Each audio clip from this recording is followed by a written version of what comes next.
ট্রাম্পের ইউরোপীয় ইউনিয়ন ও মেক্সিকোর উপর শুল্ক আরোপ, পাল্টা ব্যবস্থার হুমকি। প্রেসিডেন্ট ডোনাল্ড ট্রাম্প এবার ইউরোপীয় ইউনিয়ন ও মেক্সিকো থেকে আমদানিকৃত পণ্যের উপর 1 আগস্ট থেকে 30% শুল্ক আরোপের ঘোষণা দিয়েছেন।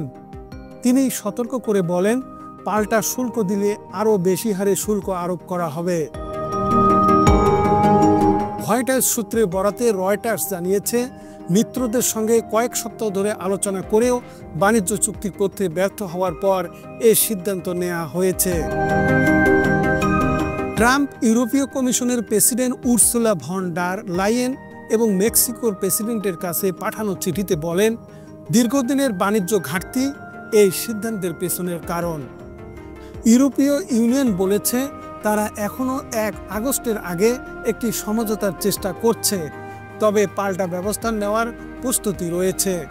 ফ্রান্স, ইতালি, জার্মানি ও নেদারল্যান্ড সহ ইইউ সদস্যরা একযোগে শুল্ক বিরোধী অবস্থান নিয়েছে।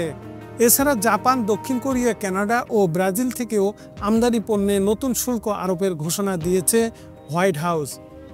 এ পর্যন্ত 24টি দেশ এবং ইইউ এর উপর ট্রাম্প প্রশাসন শুল্ক আরোপের পরিকল্পনা করেছে। বিশ্লেষকদের মতে, এ পদক্ষেপ বিশ্বব্যাপী বাণিজ্য উত্তেজনা আরও বাড়াতে পারে।